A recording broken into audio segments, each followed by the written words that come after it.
일단 잡으러 676번이라고 저는 생각해요. 이게 제가 일단 잡으러하고 속잡으러를 전부 목록을 정리를 해봤거든요. 정리를 하고 나니까 일본어 번역본 평범사에서 나온 잡으러가 있어요. 5권짜리. 속잡으러 말고 그냥 잡으러만 번역을 해놓은 건데, 거기하고 제 숫자가 중간에 어딘가부터 어긋나서 숫자가 3이 차이가 나더라고요. 어디서 차이가 났는지 아직 못 찾아냈습니다. 그냥 일단 제 번호로 가고 있어요. 676번이고요. 자, 제목은 대충 인삼 사기꾼입니다. 편인삼입니다. 이거 당연히 3이니까 초도가 들어가야 되는데 없더라고요. 원매전집 기준으로 보고 있거든요. 강소구적에서 나온 그걸 보고 있는데 여기 3에 초도를 빼먹었습니다. 뭐 빼먹든 말든 별 상관없긴 한데 아무튼 빠져있다 라는 걸 얘기를 해놓고 싶었어요. 잡으러의 23권 24번째 이야기일 겁니다. 이것도 좀 긴가민가 해요. 676이 된 거랑 마찬가지 이유인데, 잡으러 중에 내용이 겹치는 에피소드가 있고 제목이 겹치는 에피소드가 제목만 남고 내용이 안 전해지는 에피소드가 있다고 합니다. 그래서 이걸 세냐 마냐를 가지고 지금 숫자가 갈리고 있는 것 같은데, 아무튼 옛날 제가 세워놓은 방식대로 하면 24번째 이야기가 될 것이에요. 내용을 보도록 하겠습니다. 경사 장광호 인삼포 심대. 경사예요. 수도겠죠, 당연히. 장광호 가게 이름입니다. 장광호라고 하는 가게에 인삼포인데 여기가 심대, 아주 큰 곳입니다. 1일 유기마소년 부은일낭 도점 선취 백량 여작양 이서취 삼수포 열지 왈. 자, 여기까지 보겠습니다. 1일 하루는 되게 왈처럼 생겼네요. 하지만 1이야. 자, 하루는 기마소년, 말을 탄 소년이 부은일낭, 은 한 보따리를 짊어지고 등에 지고 가게에 왔습니다. 그리고 먼저 백량을 꺼내서 여작양, 저 이것 때문에 되게 고민 많이 했는데 작양 자체는 사전에 안 나오더라고요. 근데 밑에 양은이 있어요.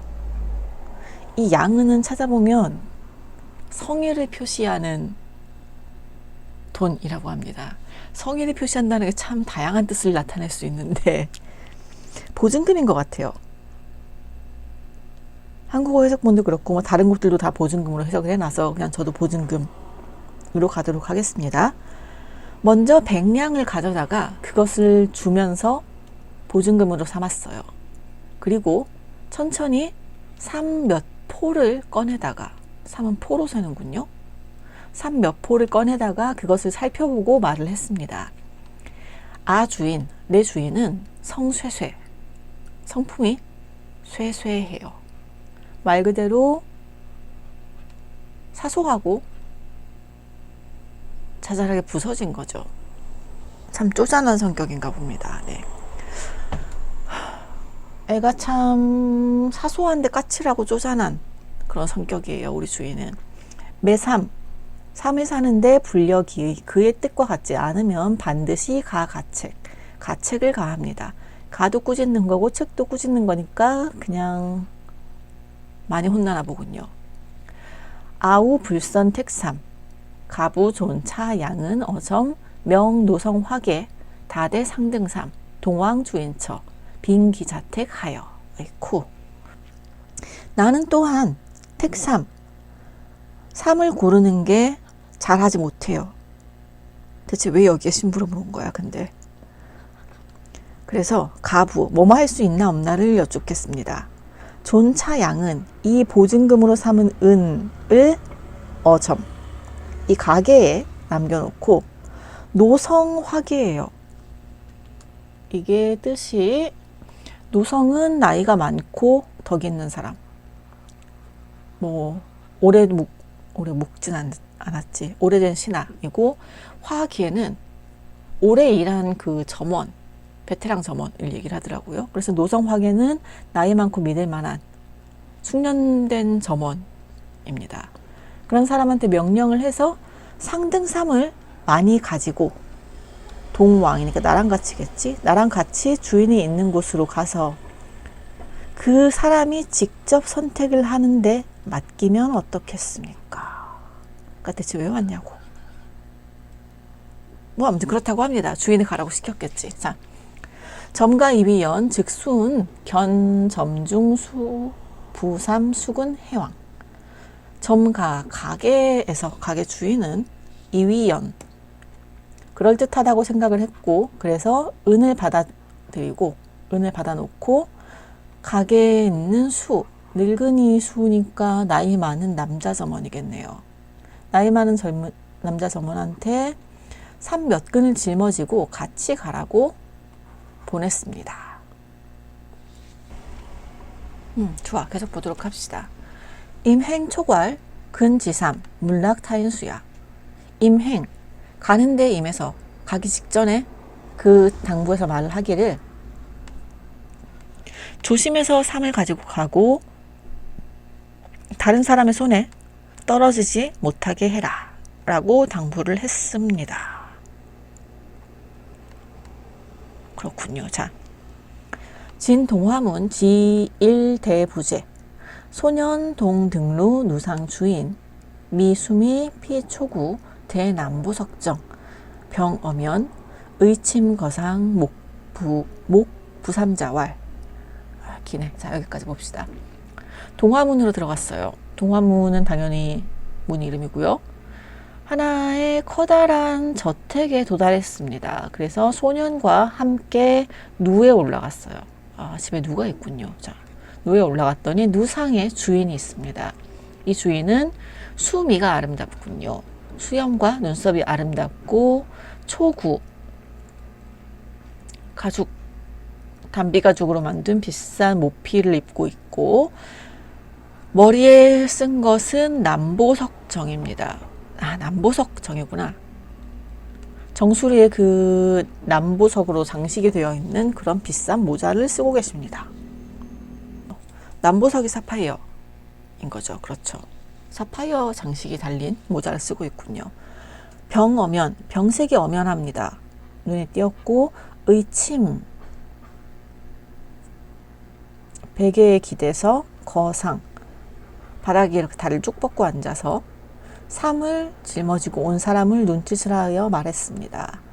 소휴삼 과 요동 정상자야.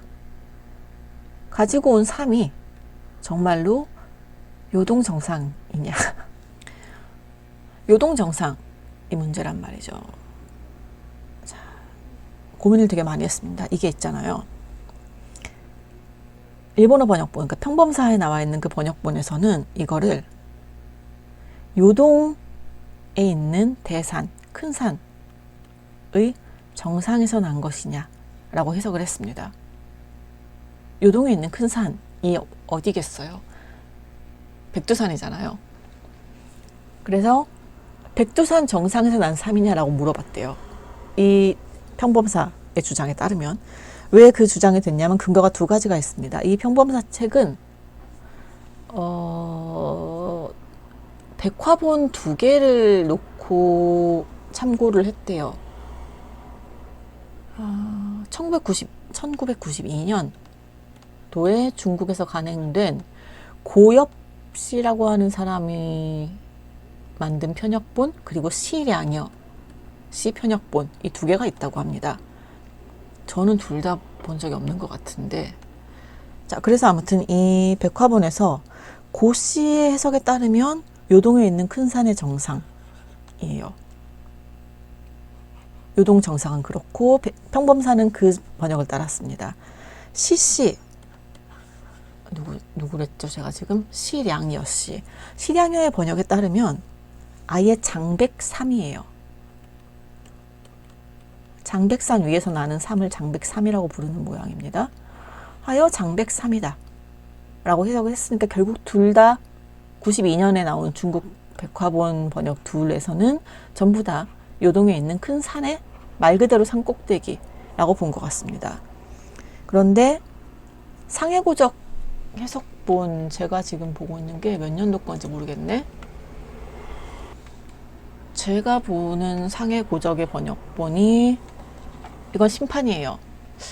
제 의심으로는 아마 이 옛날 번역본을 그냥 표지만 갈아서 했을 거고 옛날 번역본은 95년도에 나온 게 있었군요. 그러면 92년도의 백화본에서는 요동산의 정상으로 해석을 했지만 95년도에 백화 번역에서 그러니까 그 상해고적에서는 이거를 그냥 요동 최고라고 해석을 했다고 합니다. 요동 최고도 괜찮지 않나 라는 생각이 사실 들기는 하는데, 그래서 그 한국에도 번역본 나와 있잖아요. 이거 한국에 나와 있는 번역본도 찾아봤습니다. 그 번역본에서는 뭐라고 했냐면, 그쵸, 번역본에서도 요동지방에서 가장 좋은 것이냐 라고 상해고적하고 같은 식으로 해석을 했습니다. 근데 제가 그래서 무려 정상을 사전에서 찾아보는 짓을 했단 말입니다. 의외로 사전에는 저 용례가 별로 없었어요. 무언가의 제일 좋은 것이란 용례가 없었습니다. 첫 번째 뜻은 당연히 산꼭대기고요. 두 번째 뜻은 뭔지 높은 것들, 존경을 나타내는 높은 지위, 뭐 이런 것들 얘기를 하고 있어서 제일 높다, 요동 최고다라고 해서 굳이 틀릴 건 없겠지만 조금 더 올드한 타입으로 가도 괜찮지 않나 라는 생각이 들었어요. 저는 그래서 그냥 요동에 있는 큰 산의 꼭대기라고 하던 92년도 번역을 따르면 어떤가 라는 생각을 하고 있습니다. 뭐 아무튼 그렇습니다. 그래서 가지고 온 삶이 정말로 요동 산 꼭대기에서 나는 것이냐 라고 물어봤습니다. 장광호는 인삼가게잖아요. 이 시기에 요동 백두산 꼭대기에서 인삼을 재배를 하지 않았을 거잖아요. 그래서 요동 최고라고 했나 라는 생각이 들기도 하는데, 백두산에서 사람이 삼을 재배를 하면 그건 산삼이 아니라 인삼이지, 그쵸? 인삼 가게에서 산삼을 파나? 산삼을 사본 적이 없어서 모르겠습니다만, 뭐 아무튼 그런저런 이유로 이렇게 두 가지 중에 하나가 됐다고 하는데, 인삼 가게에서 산삼을 판다 치고 저는 그냥 백두산 꼭대기설을 유지하겠어요.